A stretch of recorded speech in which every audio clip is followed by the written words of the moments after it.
Hello नमस्कार friends.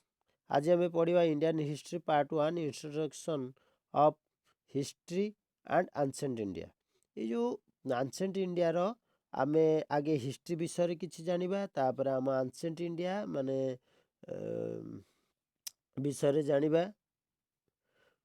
जो history आउ हिस्ट्री माने कौन इति आउ हास इति माने अतीत हास है माने कथा जो इतिहास रो जो कथाटा होची जो किछि ग्रंथवली किछि सोर्स इनस्क्रिप्शन जो थे लेखा हुए आम पाखक सत्यासत्य प्रमाण मिले आमे ताकू इतिहास कही था। History history basically Greek word रु हिस्टोरिया रु आसीची आउ हिस्टोरिया हिस्टोरिया एक ग्रीक वर्ड जहाँकि हिस्ट्री संबंधी आसी। हिस्ट्री जनक होउचंती किए हेरोडोटस। जो हेरोडोटस कौन को विषय मुझे कहीदिए। हेरोडोटस 400 हेरोडोटस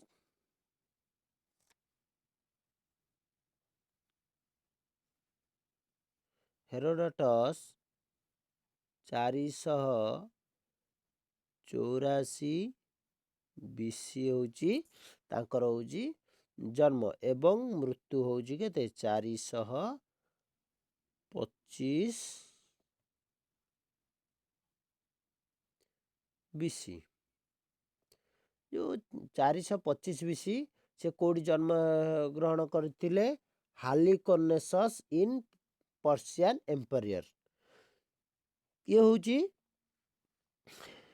हेरोडोटस कहानी। हेरोडोटस कौन करथिले तांकर पुस्तक कौन लिखिथिले हिस्टोरिका। ए हिस्टोरिका कौन ये जो हिस्टोरिका पुस्तक रे से तांकर पूर्वरु जो 484 रु 425 बीसी पूर्वरु घटिथिबा घटनावली को से तांकर पुस्तक हिस्टोरिका रे ही रचना करिथिले। सेति पई से सर्वप्रथमे ए इतिहास को जानिबा पई चेष्टा करिथिले। सेति पई तांकू हेरोडोटस को कौन कुआ जाए इतिहास रो जनक बोली की कुआ जाए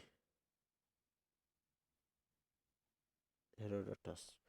तापरे आमे जे इतिहास आमे जानिबा किपरि इतिहास को आमे स्पेसिकली बहु केते गुडी सोर्स रे आसे। से सोर्स होउची कोन गोटे होची आर्कियोलॉजिकल सोर्स। आर्कियोलॉजिकल सोर्स होउची कोन हमर जो प्राक्तन विभाग होउची जो माने सब खोदेई करिकी तथ्य संग्रह करती पूर्वर घटी जाइतिबा घटनावली को जानिया पई चेष्टा करती से होचंती आर्कियोलॉजिकल सोर्स। से कोडू जानती इनस्क्रिप्शन फसिल मॉन्यूमेंट्स एंड कॉइन। इनस्क्रिप्शन स्मारक फसिल माने अवशेष एवं मॉन्यूमेंट्स जो स्मारकी सब रही आउ हेला कॉइन केउ समय रे कौन कॉइन प्रचलन करा जाउथुला से ताकू सबिस से कॉइन मानकर भितर जो जना पड़िबो जे ये एतिकी माने एई पीरियड रु एई पीरियड भितरे आसीची एवं मनुष्य सभ्यता गढ़ी उठीची। जेहेतु आमे काहेकी ताकू विश्वास करिबा तार कारण होची काइना आम पाखरे सेमिति एविडेंस नाही कि आमे देखि नांती किंतु जेहेतु पूर्व अतीत घटी जाइतिबा घटना को आमे पाखरे सत्य आसिकी पहुँचुची सेतिपई आमे ताकू जानिबा ये होची सत्य आधारित कथा। तापर आउ गोटे होची कोन आमर होची लिटरेसी सोर्स। आउ केमिति जानिबा आउ कोन कोन सोर्स अछि गोटे लिटरेसी सोर्स। लिटरेसी सोर्स रे कोन अछि पुनी लिटरेसी सोर्स गोटे रिलीजियस सोर्स आउ गोटे होची कोन नॉन रिलीजियस सोर्स। ये रिलीजियस सोर्स आमर जो भलिया हिंदू धर्म रे अछि महाभारत रामायण वेद उपनिषद। वेद पुणी केते प्रकार चारि प्रकार ऋग यजु साम अथर्व वेद पुराण। एथिरे आमे कोन जानि पारले जे ये होजी लिटरेसी सोर्स काइना आमे पुराण अनुଯାयी आमे जानिचंती महाभारत को जेते बळे देखिले आमे जो कौरव पांडव मानक विषय आमे जानुचंती कौरव 100 भाई पांडव 5 जन। जेहेतु आउ गोटे कथा होची महाभारत को किए लिखिले वेद व्यास। महाभारत को लिखिले ମହାଭାରତକୁ ଲେଖିଛନ୍ତି ବେଦ ବ୍ୟାସ। ବେଦବ୍ୟାସ ଲେଖିଛନ୍ତି। ତାପରେ ଆମେ ଜାଣିବା କିପରି ଯେ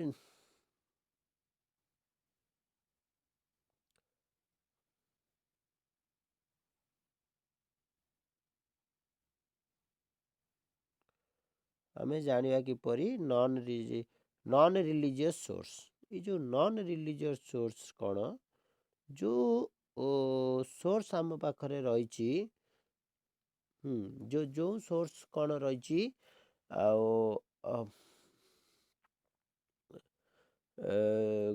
ସମସ୍ତ ଯେଉଁ କାବି କାଳ୍ପନିକ ଯେଉଁ ଗ୍ରନ୍ଥ ସବୁ ଲେଖିଛନ୍ତି ସେକୁ ଆମେ କ'ଣ କୁହନ୍ତୁ, ନନ୍ ରିଲିଜିୟସ୍ ସୋର୍ସ କହନ୍ତି। ତାପରେ ଡିସ୍କ୍ରିପସନ୍ ଅଫ୍ ଫରେନ୍ ଟ୍ରାଭେଲର୍ସ। ଏ ଯେଉଁ ଫରେନ୍ ଟ୍ରାଭେଲର୍ସ ମାନେ ଯେତେବେଳେ ଆମେ ସବୁ ଜାଣିଛନ୍ତି ଫରେନ୍ ଟ୍ରାଭେଲର୍ସ ହୁଏନ୍ସା, ଫାୟାନ୍, ମାଗାସ୍ତନିସ୍, ସେଲୁକସ୍ ନିକେଟର୍ସ ଇତ୍ୟାଦି ଇତ୍ୟାଦି ଇତ୍ୟାଦି ଯେଉଁମାନେ ସବୁ ଆସିଥିଲେ ଆମ ଦେଶକୁ, ସେମାନେ ତାଙ୍କର କିଛି ପୁସ୍ତକ ରଚନା କରିଛନ୍ତି, ଯାହାଫଳରେ ଆମ ଦେଶ ମାନେ ଭାରତର ଇତିହାସକୁ ଆମେ ଜାଣିପାରୁଛୁ। ଯେ ଇଏ ତ ଗଲା ହିଷ୍ଟ୍ରିର କଥା। ବର୍ତ୍ତମାନ ଆମେ ଇଣ୍ଡିଆନ୍ ହିଷ୍ଟ୍ରି ପଢ଼ିବା। ଇଣ୍ଡିଆନ୍ ହିଷ୍ଟ୍ରି ହେଉଛି କ'ଣ, ଯେ ancient India. Ancient India, Indian ହିଷ୍ଟ୍ରିକୁ ଆମେ ତିନି ଭାଗରେ ବିଭକ୍ତ କରାଯାଇଛି। ଗୋଟେ ହେଉଛି ଆନ୍ସିଏଣ୍ଟ ଇଣ୍ଡିଆ, ଗୋଟେ ମେଡିଭାଲ୍ ଇଣ୍ଡିଆ, ଗୋଟେ ହେଉଛି ମଡ଼ର୍ଣ୍ଣ ଇଣ୍ଡିଆ। ଆନ୍ସିଏଣ୍ଟ ଇଣ୍ଡିଆ ହେଉଛି କ'ଣ, ଅନନୋନ୍ ପିରିୟଡ଼। ଆନ୍ସିଏଣ୍ଟ ପିରିୟଡ଼ ହେଉଛି ଯେ ଆମେ କିଛି ମାନେ କୌଣସି କେବେଠୁ ଆରମ୍ଭ ହେଇଛି ଆମେ ଜାଣିନାହାନ୍ତି, କିନ୍ତୁ ଶେଷ ହେଉଛି 712 AD। 712 AD ହେଉଛି କ'ଣ, ଯେତେବେଳେ ମହମ୍ମଦ ବିନ୍ କାସିମ୍ ଭାରତକୁ ଫାଷ୍ଟ ମୁସଲିମ୍ ଇନଭେନ୍ସନ୍ କରିଥିଲେ ବା ଆଟାକ୍ କରିଥିଲେ, ଆକ୍ରମଣ କରିଥିଲେ। ସେ ପର୍ଯ୍ୟନ୍ତ ଆମେ ନେଉଛନ୍ତି ଆନ୍ସିଏଣ୍ଟ ଇଣ୍ଡିଆ। ତାପରେ ମେଡିଭାଲ୍ ଇଣ୍ଡିଆ କ'ଣ, 712ରୁ 1707। 1707 ହେଉଛି ଆଉରଙ୍ଗଜେବଙ୍କର ମୃତ୍ୟୁ। ତାପରେ ହେଉଛି କ'ଣ, ଆଉ ହେଉଛି ଆମର ମଡ଼ର୍ଣ୍ଣ ଇଣ୍ଡିଆ। ମଡ଼ର୍ଣ୍ଣ ଇଣ୍ଡିଆ ହେଉଛି କେତେ, 1707ରୁ 1947, ମାନେ ଆମର ଇଣ୍ଡିପେଣ୍ଡେଣ୍ଟ। ତାପରେ ଆମେ ମଡ଼ର୍ଣ୍ଣ ଇଣ୍ଡିଆରେ ଆମେ ଜାଣିବା, ମଡ଼ର୍ଣ୍ଣ ଇଣ୍ଡିଆରେ ଆସିବ ଆମର 1707ରୁ 1747 ଭିତରେ ପୁଣି ଦୁଇ ଭାଗରେ ବିଭକ୍ତ ହେବ। ଗୋଟେ ହେଉଛି ଡାଉନଫଲ୍ ଅଫ୍ ମୋଗଲ ଏମ୍ପାୟାର। ତାପରେ 1885 ପରେ ହେବ raise of British rule. Second, ତାପରେ ଆଉ ଗୋଟେ ଆସିବ 1947 ଇଣ୍ଡିଆନ୍ ଫ୍ରିଡ଼ମ୍ ଷ୍ଟ୍ରଗଲ୍। ଏଇଟା ହେଉଛି ଦୁଇ ପାର୍ଟ ହେଉଛି ମଡ଼ର୍ଣ୍ଣ ଇଣ୍ଡିଆର। ତାପରେ ହେଲା ଆମ ବର୍ତ୍ତମାନ ଷ୍ଟାର୍ଟ କରିବା ଆନ୍ସିଏଣ୍ଟ ଇଣ୍ଡିଆ। ଇଏ ଗଲା ହିଷ୍ଟ୍ରିର କଥା। ବର୍ତ୍ତମାନ ଆନ୍ସିଏଣ୍ଟ ଇଣ୍ଡିଆ କଥା ଆମେ ଇଏ କରିବା। ଆନ୍ସିଏଣ୍ଟ ଇଣ୍ଡିଆରେ କ'ଣ ହେଉଛି, pre historic period, proto historic period ଆଉ ହିଷ୍ଟୋରିକ୍ ପିରିୟଡ଼। ଏଇ proto historic period, pre historic period ମାନେ ହେଉଛି କ'ଣ, ଯେଉଁଟା ଆମର ଇତିହାସ ପୂର୍ବରୁ କ'ଣ ହେଇଥିଲା। ତାପରେ ପ୍ରୋଟୋ ହିଷ୍ଟୋରିକ୍ ପିରିୟଡ଼ ହେଉଛି ଇତିହାସର ମଧ୍ୟବର୍ତ୍ତୀ ଏବଂ ହିଷ୍ଟୋରିକ୍ ପିରିୟଡ଼ ହେଉଛି ଐତିହାସିକ ପିରିୟଡ଼। ଏଇ ହିଷ୍ଟୋରିକ୍ ପିରିୟଡ଼ ହେଉଛି ଯେଉଁ ସମୟରେ ଆମ ପାଖକୁ ସମସ୍ତ ତଥ୍ୟ ଆଉ ଇଭିଡେନ୍ସ ଆମେ ଏକାଠି କରିପାରିଛନ୍ତି, ସେଥିପାଇଁ ଆମେ ତାକୁ ହିଷ୍ଟୋରିକ୍ ପିରିୟଡ଼ ହିଁ କହୁଛନ୍ତି। ତାପରେ ହେଉଛି କ'ଣ, ପୁଣି ପ୍ରି ହିଷ୍ଟୋରିକ୍ ପିରିୟଡ଼କୁ ଗୋଟେ ହେଲା ଷ୍ଟୋନ୍ ଏଜ୍, ଆଉ ଗୋଟେ ହେଉଛି କ'ଣ, କପର ଏଜ୍। ଗୋଟେ ହେଉଛି ଷ୍ଟୋନ୍ ଏଜ୍, ଗୋଟେ ହେଉଛି କପର ଏଜ୍। ଏଇ ଯେଉଁ ଷ୍ଟୋନ୍ ଏଜ୍କୁ ଆମେ ତିନିଟା ପାର୍ଟରେ କରାହେଇଛି, ତିନିଟା ପିରିୟଡ଼ରେ କରାହେଇଛି। ଗୋଟେ ହେଉଛି ପେଲିଓଲିଥିକ୍ ପିରିୟଡ଼, ଗୋଟେ ହେଉଛି ମେସୋଲିଥିକ୍ ପିରିୟଡ଼, ଗୋଟେ ହେଲା ନିଓଲିଥିକ୍ ପିରିୟଡ଼। ଏଇ ପେଲିଓଲିଥିକ୍ ପିରିୟଡ଼ରେ ହେଉଛି କ'ଣ, ଯେ ଅନନୋନ୍ ପିରିୟଡ଼ରୁ लगभग ମାନେ ପାଖାପାଖି 5 ଲକ୍ଷ ବର୍ଷ ପୂର୍ବରୁ 8000 BC, ଆଉ ମେସୋଲିଥିକ୍ ପିରିୟଡ଼ ହେଉଛି କେତେ, 800 BCରୁ 8000 BCରୁ 4000 BC, ଏବଂ ନିଓଲିଥିକ୍ ପିରିୟଡ଼ ହେଉଛି କେତେ, 4000 BCରୁ 2500 BC। ମୁଁ କହିଦେଉଛି ଯେ ଆମର ଏତେ ପର୍ଯ୍ୟନ୍ତ ଆମେ ଜାଣି ନଥିଲେ କି ଯେଉଁ ପେଲିଓଲିଥିକ୍ କ'ଣ, ମେସୋଲିଥିକ୍ କ'ଣ, ନିଓଲିଥିକ୍ କ'ଣ, ସେ ପିରିୟଡ଼ ଆମେ ଜାଣିନଥିଲେ। ଆମେ ଯେତେବେଳେ ଇତିହାସ ପଢ଼ୁଥାଉ, ଇତିହାସ ପଢ଼ିବାର ଆମେ ପାଖାପାଖି 1500 ବିସିରୁ 1500 ବିସିରୁ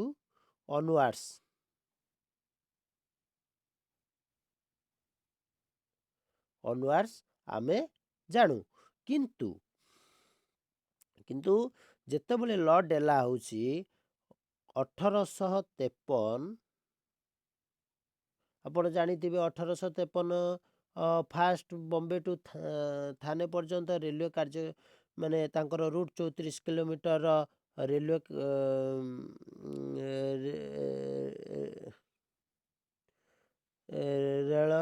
ରେଳ ଯାତ୍ରା ଆରମ୍ଭ କରିଥିଲେ।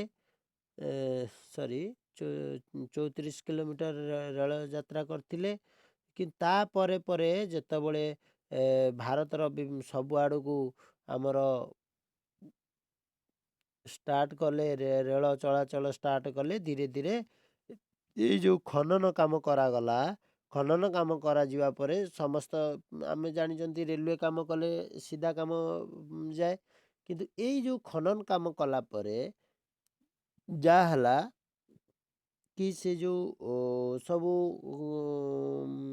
ଉଚ୍ଚା ଢିପ ଥାଏ, ତାକୁ ପ୍ଲେନ୍ କରୁ କରୁ ଇଏ ଦୁଇଟି ଆମର ବାହାରିଲା ସଭ୍ୟତା। ଗୋଟେ ହେଉଛି ଇଣ୍ଡସ୍ ଭ୍ୟାଲି ସିଭିଲାଇଜେସନ୍, ଆଉ ଗୋଟେ ହେଉଛି କ'ଣ, ଆମେ ହରପ୍ପା ସିଭିଲାଇଜେସନ୍ ଆଉ ମହେଞ୍ଜୋଦାରୋ ସିଭିଲାଇଜେସନ୍। ଆମେ ଏଇ ଯେଉଁ ହରପ୍ପା ସିଭିଲାଇଜେସନ୍ ଆଉ ମହେଞ୍ଜୋଦାରୋ ସିଭିଲାଇଜେସନ୍, ଇଏ ହେଉଛି ଦୁଇଟାଙ୍କ ସିଭିଲାଇଜେସନ୍ ହେଲା ଇଣ୍ଡସ୍ ଭ୍ୟାଲି ସିଭିଲାଇଜେସନ୍। ଏ ସିଭିଲାଇଜେସନ୍ଟା କ'ଣ? What is the meaning of civilisation?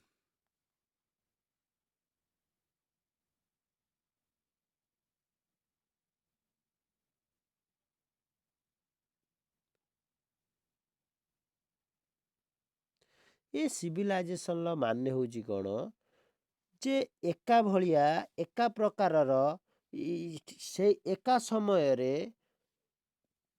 ମାନେ ଚାଲିଚଳନି, ବ୍ୟବହାର କୌଣସି ସାମଞ୍ଜସ୍ୟ ନଥାଏ। ସେଥିପାଇଁ ତାକୁ ଆମେ କ'ଣ କୁହାଯାଏ, ସିଭିଲାଇଜେସନ୍ କହନ୍ତି। ତାପରେ ଆମେ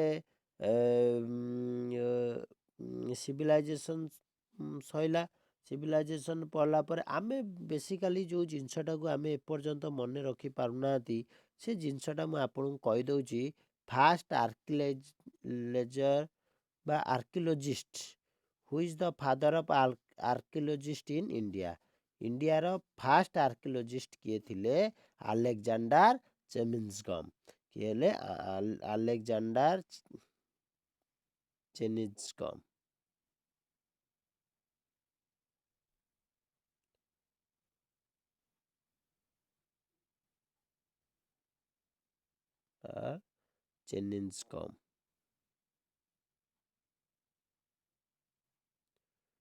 ଚେମିନ୍ସକମ୍। ଆଲେକଜାଣ୍ଡାର ଚେମିନ୍ସକମ୍। ସିଏ କ'ଣ କରିଥିଲେ? ଫାଷ୍ଟ ଏଇ ଯେଉଁ ହରପ୍ପା ସଭ୍ୟତା ଆଉ ମହେଞ୍ଜୋଦାରୋ ସଭ୍ୟତାକୁ ସିଏ ଫାଷ୍ଟ ଫାଇଣ୍ଡ ଆଉଟ୍ କରିଥିଲେ। ଯେହେତୁ ଆମେ ଆଜି ଫାଷ୍ଟ ଭିଡ଼ିଓ କରିଛୁ, ନର୍ଭସ୍ ଲାଗୁଛି, କିନ୍ତୁ ଖରାପ କମେଣ୍ଟ ତ ଦେବେନି, କିନ୍ତୁ ଆମର ଭଲ କମେଣ୍ଟ ଦିଅନ୍ତୁ, ଯେମିତି ଆମେ ଆହୁରି ଭଲ ଭାବରେ କରିପାରିବୁ। ଧନ୍ୟବାଦ।